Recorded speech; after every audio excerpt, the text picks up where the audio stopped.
இயேசு கிறிஸ்துவில் பிரியமானவர்களே, திருவருகை காலம் 4ஆம் ஞாயிறு. இன்று ஏற்றப்படும் திரி அன்பின் மெழுகுத்திரி என்று அழைக்கப்படுகிறது. மீட்பரின் பிறப்பை பற்றிய நற்செய்தியை வான தூதர்கள் அறிவித்தனர். கடவுள் இவ்வுலகை மீட்பதற்காக தம் ஒரே மகனையே அனுப்பினார். ஏனெனில் அவர் நம்மை அன்பு செய்தார்.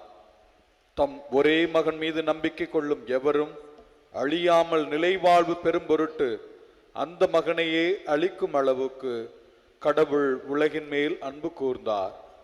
உலகிற்கு தண்டனை தீர்ப்பளிக்க அல்ல, தம் மகன் வழியாக அதை மீட்கவே கடவுள் அவரை உலகிற்கு அனுப்பினார் என்ற அன்பின் செய்தியை இந்த மெழுகுத்திரி நமக்கு சுட்டி காட்டுகிறது.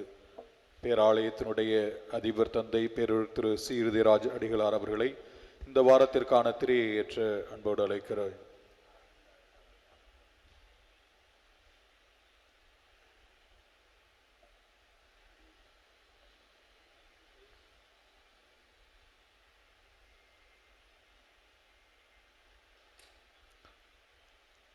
மன்றாடுவோமாக. ஆண்டவரே இயேசுவே, காலம் தாழ்த்தாது விரைந்து வர உம்மை வேண்டுகின்றோம். அதனால் உமது பரிவிரக்கத்தில் நம்பிக்கை கொள்வோர் உமது வருகையின் ஆறுதலால் தேற்றப்படுவார்களாக. எங்கள் ஆண்டவராகிய கிறிஸ்து வழியாக உம்மை மன்றாடுகின்றோம். கிறிஸ்து இயேசுவில் அன்புமிக்க அருமையான அன்னையின் பக்தர்களே, மூவர் இறைவனின் பெயரால் உங்கள் அனைவருக்கும் எங்களது இனிமையான காலை வணக்கத்தை அன்போடு தெரிவித்துக் கொள்கின்றோம். ஆண்டவர் இன்னும் ஒரு நாளையும் அவர் பிறக்க இருக்கின்ற நாளையும் பார்ப்பதற்கும் அனுபவிப்பதற்கும் ஒரு வாய்ப்பை கொடுத்ததற்காக அவருக்கு நன்றி சொல்லி இந்த வாரம் முழுவதும் இறைவனது அருட்கரம் நம்மை வழிநடத்த வேண்டும் என்று, இறை திட்டத்தை நிறைவேற்ற வலிமை தர வேண்டும் என்று சேர்ந்து ஜெபிக்க உங்கள் அனைவரையும் அன்போடு அழைக்கின்றோம். தந்தை மகன் தூயாவியாரின் பெயராலே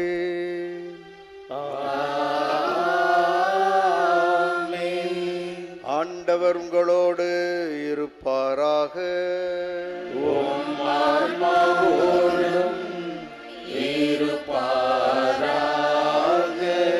அன்னையின் அன்பு பக்தர்களே, இத்திருப்பலியானது இயேசு கிறிஸ்து வழியாக உம்மை மன்றாடுகின்றோம்.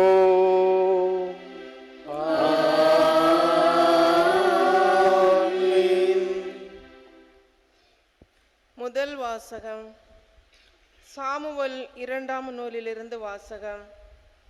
தாவீது அரசர் தன் அரண்மனையில் குடியேறிய பின் சுற்றி இருந்த எல்லா எதிரிகளின் தொல்லைகளினின்றும் ஆண்டவர் அவருக்கு ஓய்வளித்தார். அப்போது இறைவாக்கினர் நாத்தானை தாவீது அழைத்து, பாரும், நான் கேதுரு மரங்களாலான அரண்மனையில் வாழ்கின்றேன். கடவுளின் பேழையோ கூடாரத்தில் குடியிருக்கிறது என்று கூறினார். அதற்கு நாத்தான், நீர் விரும்பியது அனைத்தையும் செய்துவிடும், ஏனெனில் ஆண்டவர் உம்மோடு இருக்கின்றார் என்று அரசரிடம் சொன்னார். அன்று இரவே ஆண்டவரின் வார்த்தை நாத்தானுக்கு அருளப்பட்டது. நீர் சென்று என் ஊழியன் தாவீதிடம் ஆண்டவர் இவ்வாறு கூறுவதாக சொல், நான் தங்குவதற்காக எனக்கு ஒரு கோவில் கட்டப்போகிறாயா? என் மக்கள் இஸ்ராயலின் தலைவனாக விளங்க புல்வெளியில் ஆடு மேய்த்து கொண்டிருந்த உன்னை நான் அழைத்தேன். நீ சென்ற இடமெல்லாம் நான் உன்னோடு இருந்தேன். உன் கண்முன் உன் எதிரிகள் அனைவரையும் அழித்தேன். மேலும் உலகில் வாழும் பெரும் மனிதர் போல் நீ புகழற செய்வேன். எனது மக்களாகிய இஸ்ராயலுக்கு ஓர் இடத்தை அளிப்பேன். அவர்கள் அந்த இடத்திலேயே நிலைத்து வாழ செய்வேன்.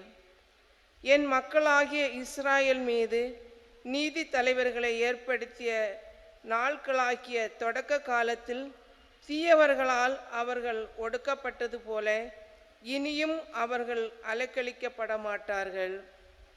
அனைவரின் தொல்லைகளினின்றும் உனக்கு ஓய்வளிப்பேன். மேலும் ஆண்டவர் தாமே உன் வீட்டை கட்டப்போவதாக அவர் உனக்கு அறிவிக்கின்றார்.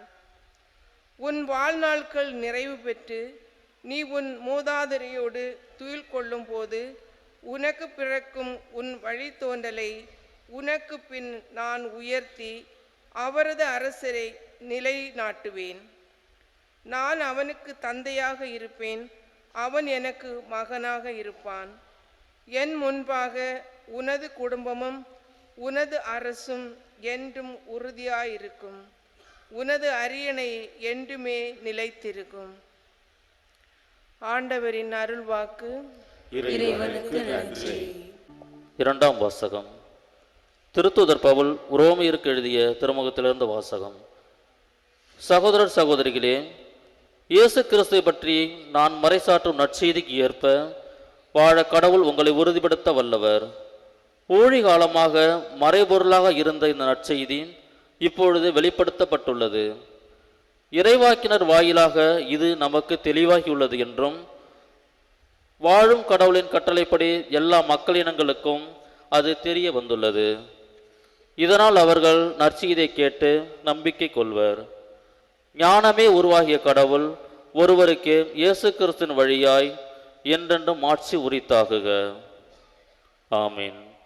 ஆண்டவரின் அருள்வாக்கு. இறைவனுக்கு நன்றி.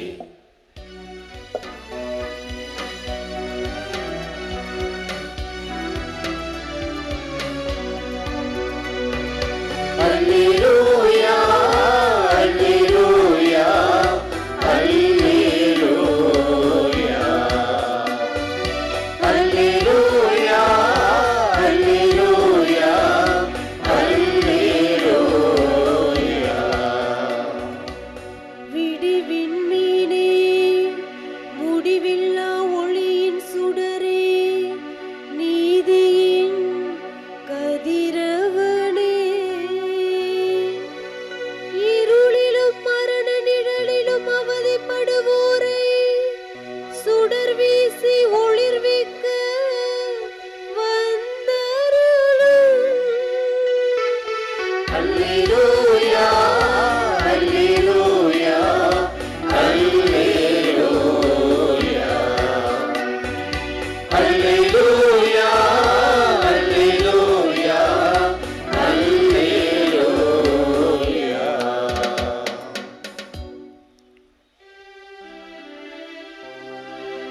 ஆண்டவர் உங்களோடு இருப்பாராக.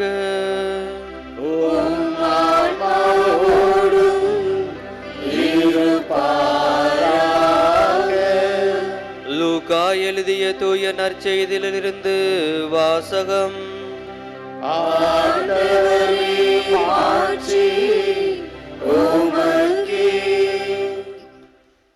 ஆறாம் மாதத்தில் கபிரியேல் என்னும் வானதூதரை கடவுள் கலிலேயாவில் உள்ள நாசரேத்து என்னும் ஊரிலிருந்த ஒரு கன்னியிடம் அனுப்பினார்.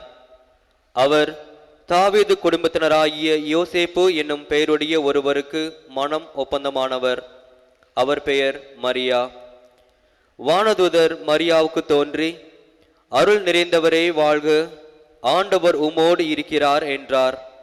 இவ்வார்த்தைகளை கேட்டு மரியா கலங்கி இந்த வாழ்த்து எத்தகையதோ என்று எண்ணிக்கொண்டு இருந்தார்.